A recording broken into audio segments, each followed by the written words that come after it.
A esperança na casa, recomeço na casa, reunidos nele, nosso encontro é casa de Deus Pai. Meus irmãos, nós começamos no domingo falando dos 4 cânticos, os 4 cânticos de Apocalipse 5, o cântico dos 24 anciãos, o cântico dos anjos, o cântico de toda a criatura e o último que é o cântico dos 4 animais. Eu estou falando apenas a respeito do cântico dos 24 anciãos, apenas a respeito do primeiro dos 4 cânticos, que está registrado em Apocalipse 5, versículo 8, 9 e 10. Os 24 anciãos, como eu já disse anteriormente, representam a totalidade dos salvos por Cristo. 24 é um número profético, simbólico, pois representam os 12 patriarcas, e os 12 patriarcas do Antigo Testamento representam todos os salvos que foram alcançados no Antigo Testamento, e mais 12 que são os 12 apóstolos da graça, que anunciaram o Evangelho da graça, e eles representam a todos nós que fomos alcançados nesse período depois da morte de Jesus. Então os 24 anciãos, 12 representam os salvos antes da morte, 12 representam os salvos depois da morte de Jesus. E esses 24 anciãos cantaram quando perceberam que Jesus era o Cordeiro digno de abrir o livro e desatar os 7 selos. Eles cantaram dizendo no versículo 9: digno és de tomar o livro e de abrir os seus selos, porque foste morto e com teu sangue nos compraste para Deus de toda a tribo e língua e povo e nação. Amém. Nós no domingo, na primeira parte desta mensagem, nós falamos a respeito da primeira revelação. A primeira revelação que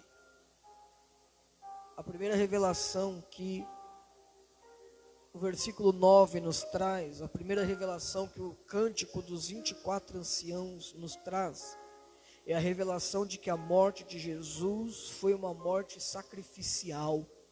Nós dizemos isso no domingo, uma morte que não foi um mero acaso, mas uma morte com propósito, uma morte com objetivo claro e definido. Não foi uma morte fruto de uma traição, ou fruto de um julgamento ilegal, apesar de que tudo isso é verdade. Mas Jesus não foi para a cruz porque foi traído. A traição foi apenas um instrumento usado. A traição foi apenas um acontecimento necessário para que o propósito se cumprisse. E o propósito era a morte. A cruz era um grande altar de sacrifício, e Jesus aceitou ir a ela. A segunda revelação que o Apocalipse 5:9 nos traz, a segunda revelação que o cântico dos 24 anciãos nos traz, é a revelação de que a morte de Jesus foi uma morte emancipadora, uma morte libertadora, uma morte que nos comprou para nos dar liberdade, uma morte que nos tira do domínio, do poderio do pecado, para nos dar uma liberdade, uma nova vida, livres em Cristo. Amém? Somos livres, de maneira que nada nos prende e nos aprisiona, de maneira que nada pode nos aprisionar, porque somos livres. Amém? E eu dizia isso no domingo, publiquei um texto no meu Facebook falando sobre isso. A morte de Jesus, ela nos trouxe liberdade. Liberdade. Você é livre. E tudo que te domina se torna seu Senhor. Mas para isso Cristo nos libertou. E o preço foi caro, foi um sangue puro derramado na cruz. A segunda revelação é que a morte de Jesus foi emancipadora, porque eles cantaram dizendo: com teu sangue nos compraste. Digno és de tomar o livro e de abrir os seus selos, porque foste morto. Foste morto com propósito. Primeira revelação. Segundo lugar, com teu sangue nos compraste. Segunda revelação, fomos comprados para nos tornar livres. E ele continua dizendo: comprastes para Deus. Para Deus. Amém? Compraste para Deus. Você não foi comprado para, como as pessoas dizem, ser dono do próprio nariz. Você foi comprado para Deus. E olha que lindo isso. Nós saímos debaixo de um jugo onde éramos dominados e escravizados pelo pecado, e agora fomos comprados para Deus. E eu dizia ontem que comprados para Deus, porque fomos comprados, nós recebemos o Espírito Santo. O Espírito Santo nos foi dado como penhor e selo. Nós somos selados com o Espírito e recebemos o Espírito como penhor da nossa herança. Então, eu quero que você assuma isso, creia nisso, viva isso. Você tem o Espírito Santo. O Espírito Santo está em você. O Espírito Santo não te visita, ele mora. Amém? Escute isso. O Espírito Santo não te visita. O Espírito Santo habita em você. Porque você foi comprado. Porque agora você é propriedade. Porque agora você foi adquirido. Porque agora você, sendo livre, decidiu servir. Não por obrigação, mas por escolha. E agora que você é comprado, o Senhor fez habitar em você o Espírito dele, para que você agora tenha o selo. O selo, como eu dizia ontem, é a marca, é o registro da propriedade. O selo é a garantia de propriedade de alguém. E penhor é a garantia de que ele vai voltar nos buscar. E por conta disso, por sermos comprados e recebermos o Espírito, agora ele habita em mim. Amém? Ele habita em você. Ele mora em você. Eu quero que você digite aqui nos comentários, você que está participando dessa palavra, diga: eu sou casa, eu sou morada do Espírito Santo. Amém? Você é morada do Espírito Santo. Ele habita em você. Amém? Você pode dar um glória a Deus comigo, você que está me ouvindo aí? Ele habita, ele mora, ele está, ele permanece em você. Nós não recebemos agora uma visitação em um momento de alegria. O que nós temos não é uma visitação em um momento rápido, de que agora eu senti o Espírito Santo, e quando acaba o culto, tudo volta ao normal. Não. Tem pessoas que acreditam que o Espírito Santo se manifesta naqueles momentos de alegria, de êxtase espiritual. É verdade que nesses momentos de alegria, quando estamos celebrando, cultuando, adorando, nós recebemos uma alegria do Espírito e manifestamos essa alegria através de cânticos espirituais, através de oração em línguas, nós pulamos, dançamos, damos glórias a Deus. Mas o Espírito Santo não se resume a isso. E olha o que é interessante, os irmãos estão digitando aqui, glória a Deus, eu sou casa. E olha que interessante, por que é importante a igreja ter essa consciência? Pastor Alex, por que o senhor prega sobre isso? Porque é importante ter essa consciência.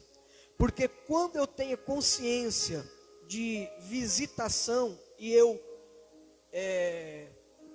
acredito que a manifestação do Espírito é aquele momento do culto, duas coisas acontecem. Primeira, aqueles que receberam o Espírito, aquela alegria no culto, quando acaba o culto, acabou. Tem pessoas que infelizmente têm esse raciocínio. Eles chegam em casa e voltam a ser quem eles eram. E aquele momento do culto foi só um momento que acabou.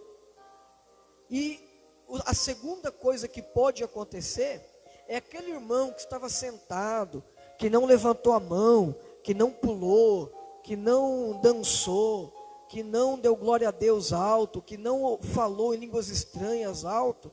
Ele acha que ele não recebeu nada. Ele acha que o outro tem o Espírito Santo e ele não tem, o que é um engano.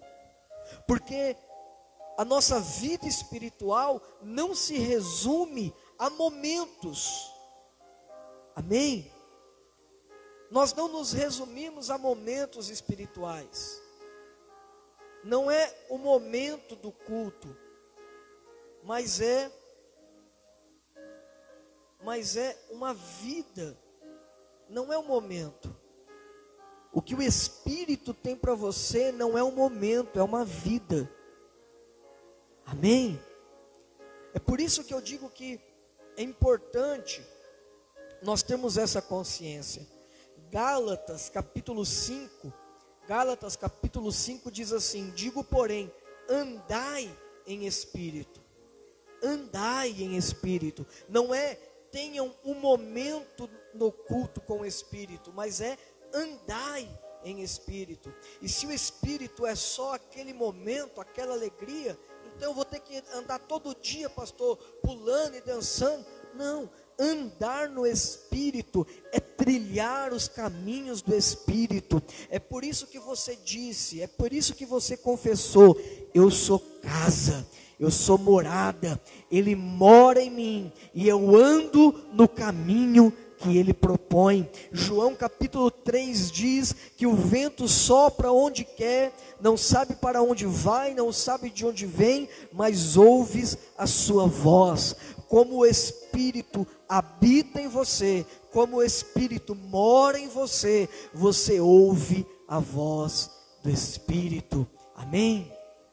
Você ouve, porque Ele mora, porque Ele habita. Não é que Ele te visita, não é que Ele vem e vai embora, mas é que você tem o Espírito dentro de você. Esse é o segredo de uma vida triunfante em Deus.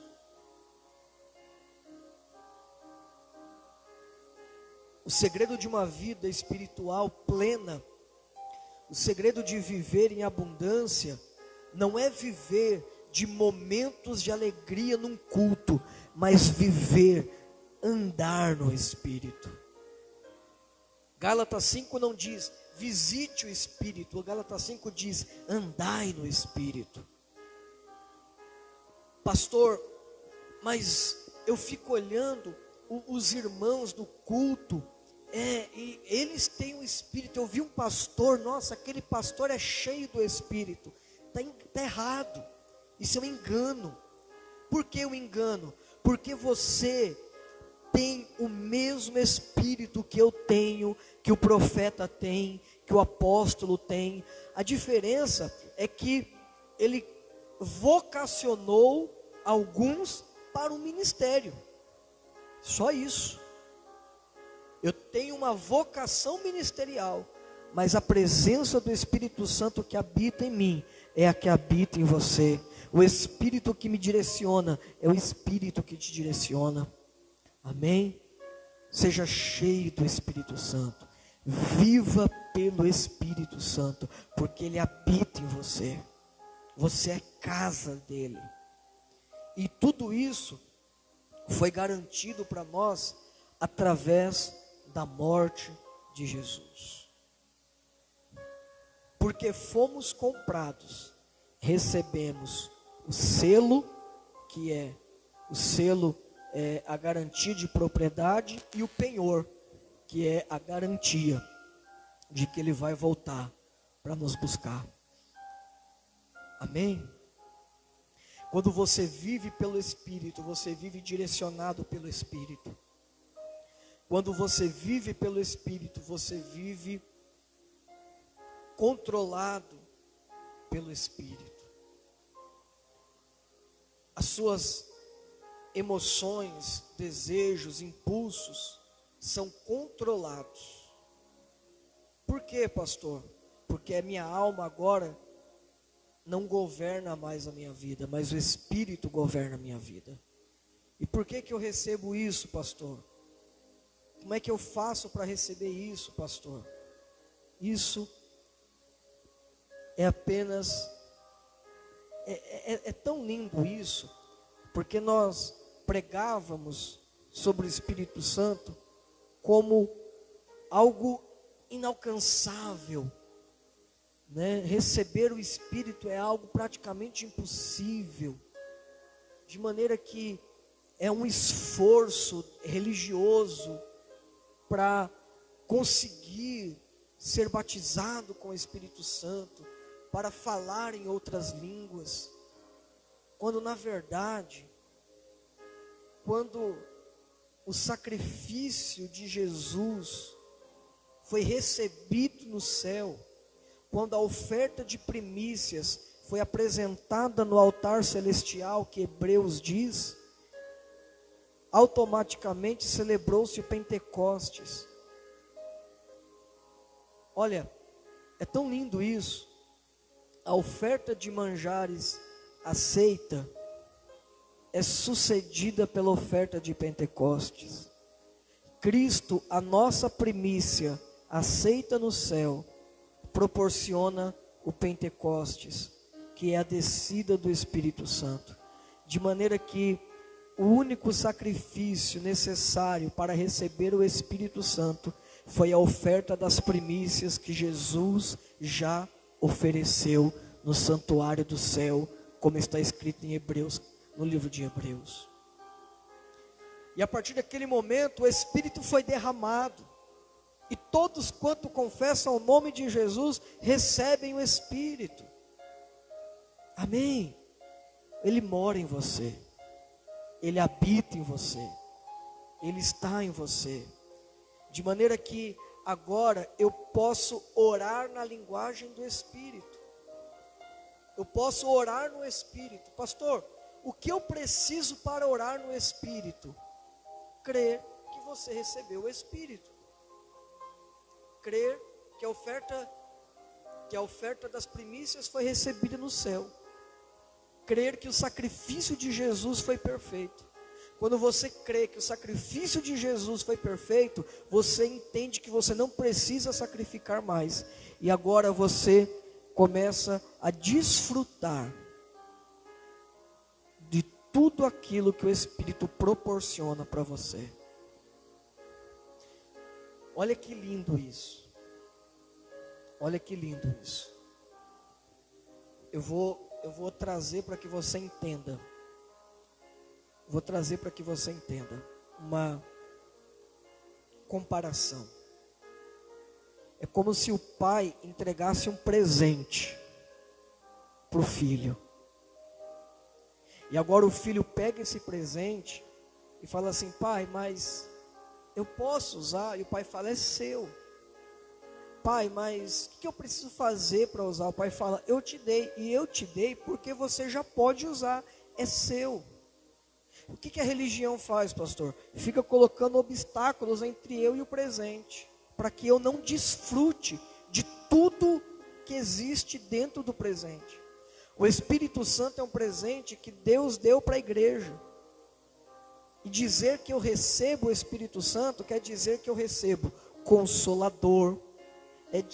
Receber o Espírito Santo significa dizer, eu recebi um Consolador, eu recebi um amigo, eu recebi um intercessor, e eu recebi uma linguagem espiritual, para que o meu espírito, através do Espírito Santo, ore a Deus. Diga, eu recebo essa palavra. Digite aqui nos comentários, pastor, eu tomo posse desse presente. Diga isso, eu decido crer que eu recebi esse presente. Dizer que você recebeu o Espírito Santo significa dizer que você agora tem um Consolador, porque Ele é o Paracletos divino, Ele é o Consolador divino.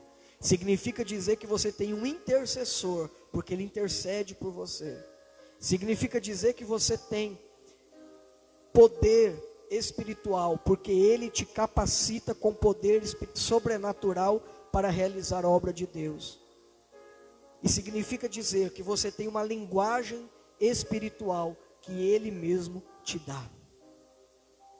E quando você usa essa linguagem espiritual, você ora nessa linguagem espiritual, você não entende nada, a tua alma não entende nada, porque Paulo diz aos Coríntios que a nossa mente fica infrutífera, mas o nosso espírito é edificado.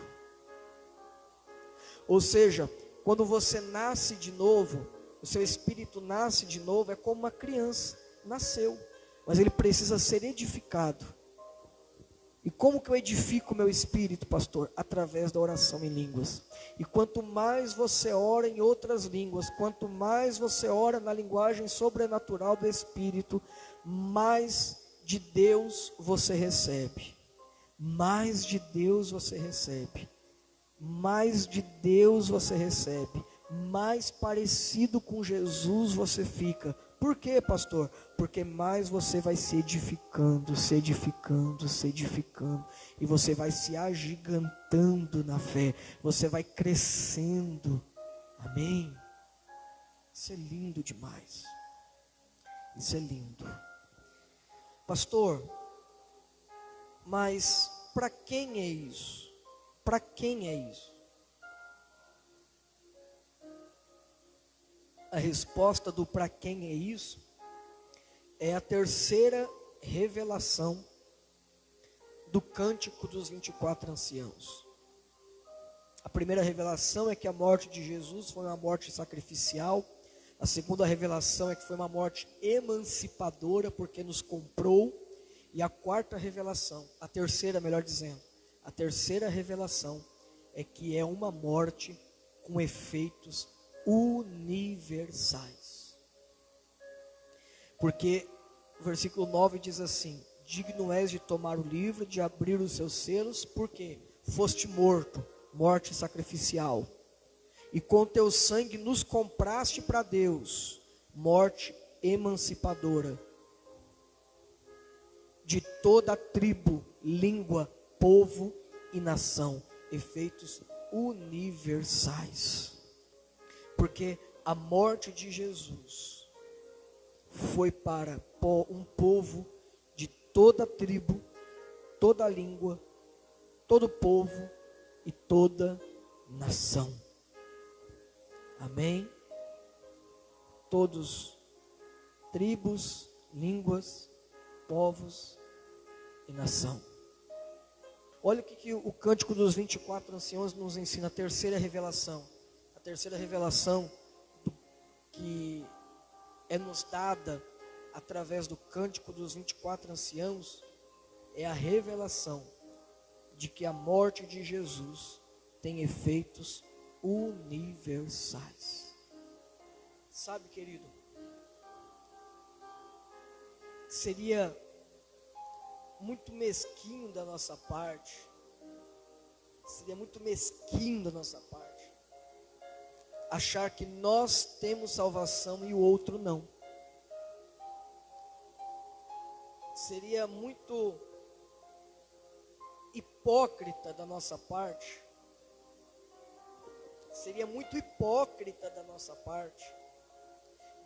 achar, supor, imaginar que nós fomos alcançados pela salvação, mas o outro não pode ser. Efeitos universais. João 3,15 diz que é para todo aquele que nele crê. Todo aquele que nele crê. Amém? Primeiro que nós precisamos entender é que a primeira briga da história da igreja é que os judeus queriam entender que a salvação era para eles.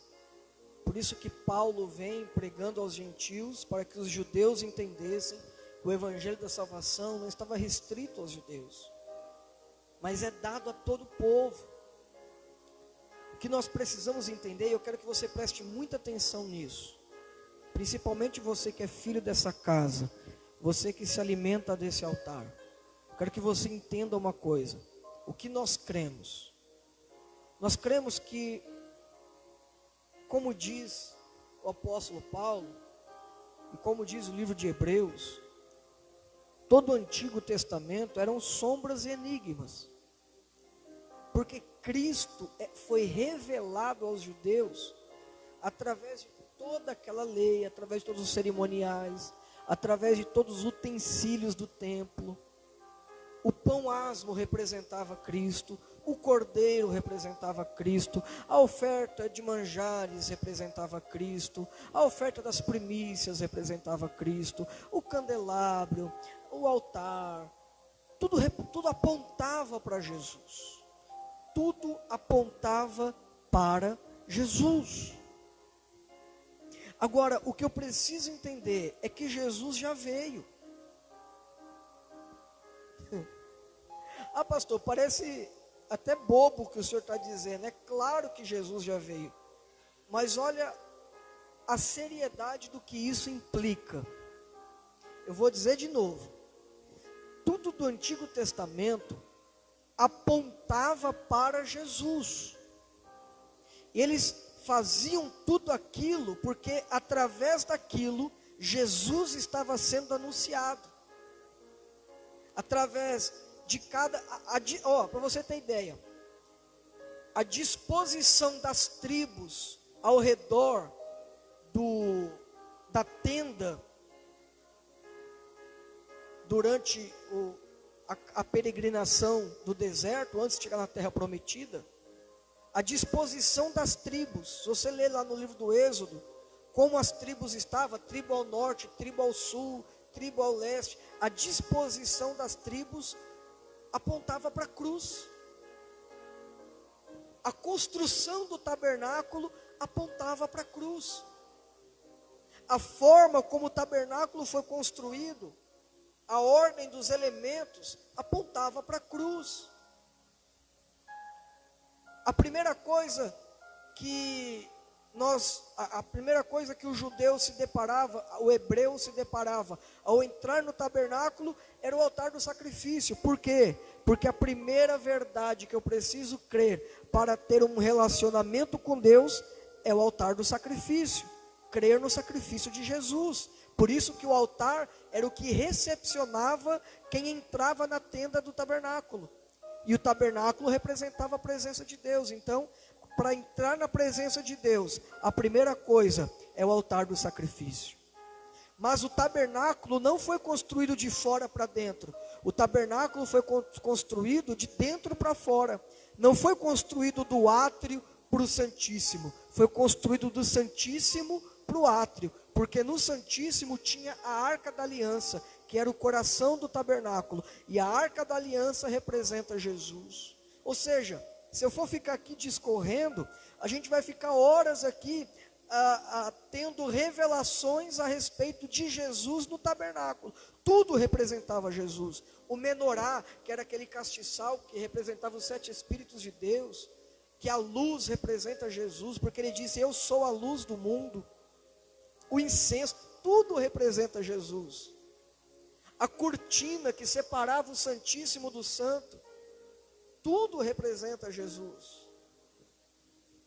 O material que foi construído, a madeira revestida de ouro, a madeira representa a humanidade, o ouro representa a divindade, representa Jesus 100% homem, 100% Deus, a divindade, a humanidade revestida da divindade. Por isso que os elementos eram de madeira de acácia, cobertas com ouro, por dentro e por fora. Tudo fala de Jesus. O pão asmo fala de Jesus, sem fermento, sem pecado. Mas o que é mais lindo disso tudo é que Jesus já veio. Então, perece a sombra, porque a luz já brilhou. E quando brilha a luz, a sombra perece. Quando manifesta o que é verdadeiro, o que é simbólico, esvanece. Agora que Cristo já se manifestou, não é necessário mais representar Cristo através dos elementos do judaísmo, porque ele já veio. Quem está entendendo essa palavra? Digita para mim aqui, eu estou entendendo. Cristo já veio. E ele já veio, como diz os 24 anciãos, quando ele veio para toda tribo, toda língua, todo povo, toda nação. Ele não veio restrito à lei judaica. Ele não veio restrito ao cerimonial judaico. Cristo não está preso ao cerimonial judaico. Cristo não está preso à celebração ritualística do judaísmo. Cristo não está preso aos elementos do judaísmo, porque quando ele veio para manifestar o todo. Nós víamos apenas em partes. Tem um versículo que fala isso, que nós víamos em partes, mas agora nós vemos como ele é. Amém? Amém?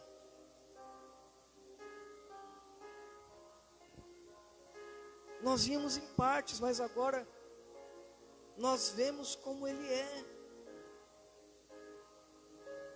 Olha que lindo isso. Então, eu não fico agora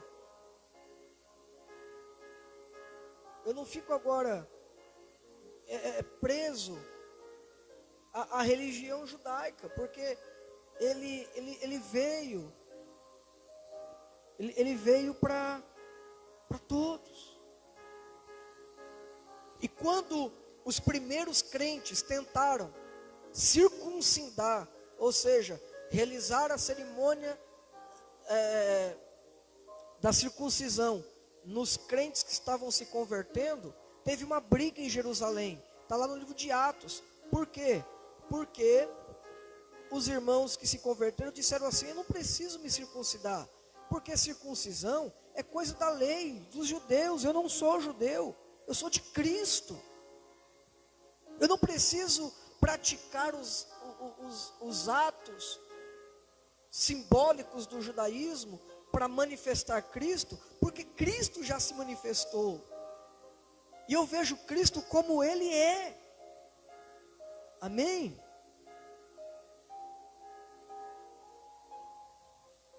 Amém?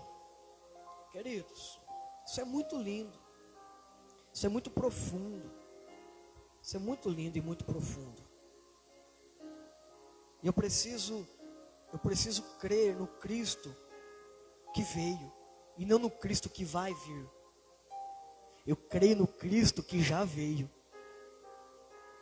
E um Cristo que veio para toda tribo, e todos os povos, e todas as nações, e todas as línguas. Então, independente da cultura, independente da língua, independente da tribo, Jesus vai se revelar para ele. Assim como Jesus se revelou para nós. Amém? Nós olhamos para Jesus e seguimos a Jesus. E o nosso foco é Jesus. E pastor, como eu sigo Jesus se eu não vejo Jesus? Pastor, os discípulos seguiram Jesus porque andavam com Jesus. Mas agora que Jesus está no céu, nesse tempo, como eu vou andar com Jesus se Jesus já não está mais aqui? Para os discípulos era fácil andar com Jesus. E para mim, como que eu vou andar com Jesus? João capítulo 16.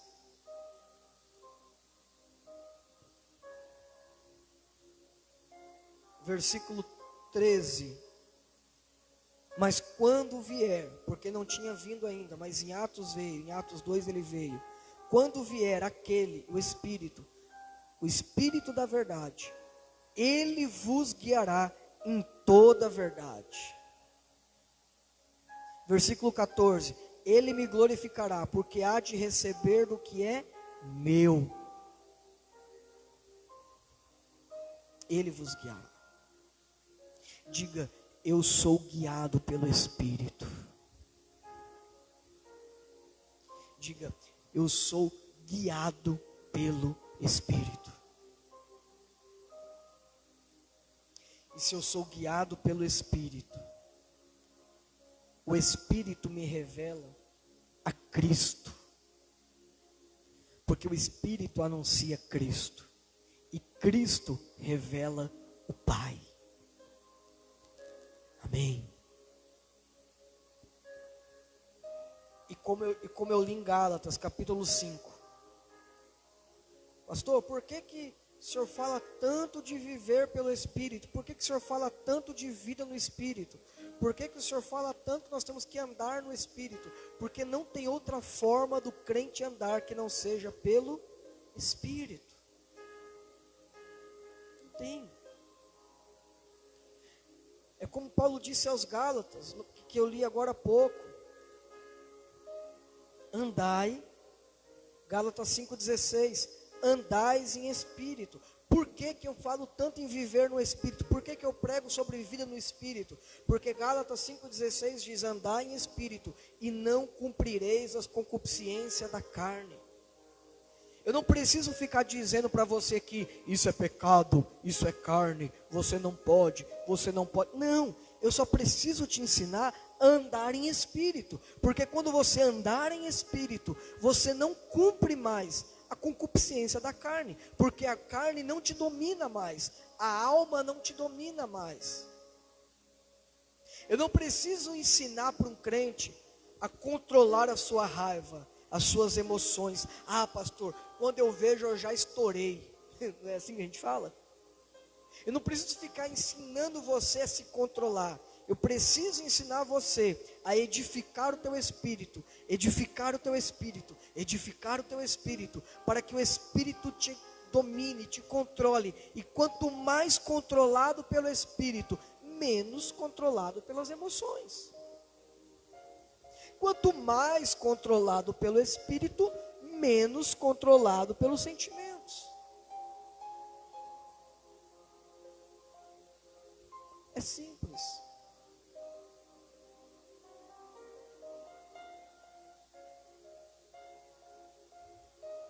Quando eu ando em Espírito, ah, pastor, mas não é fácil. Claro que não é. É por isso que Jesus deu para nós a possibilidade de edificar a si mesmo. Porque nascemos de novo, mas precisamos crescer. Precisamos nos edificar. E foi por isso que Deus nos presenteou com a possibilidade de sermos edificados. Edificados. Através da oração do Espírito. Ore no Espírito. Ore no Espírito. Hora após hora. Minuto após minuto. Paulo diz aos Tessalonicenses: orai sem cessar. Paulo diz: orando em todo o tempo, com toda a oração e súplica no Espírito Santo. E eu já ensinei vocês, quando a Bíblia fala orar no Espírito, Paulo diz aos Coríntios que o Espírito ora de fato quando oramos em línguas. O Espírito só ora quando nós oramos em variedade de línguas. Pastor, eu preciso receber isso aí que eu não recebi ainda. É um engano. É um engano que nós acreditamos nesse engano. Pastor, eu preciso orar para receber. Não, você já recebeu. Pastor, eu preciso orar para receber. Não, você já recebeu, já é teu. Você disse agora há pouco, eu recebi o Espírito Santo. Não é você que recebe. O que eu preciso aprender é que a oração em línguas não é minha. Então não sou eu que recebo. Porque a oração é do Espírito, não é minha. Eu não preciso aprender a orar em Espírito. Eu não preciso ter um momento de aconteceu. Não. É o Espírito que ora. Você apenas abre a boca e deixa ele orar.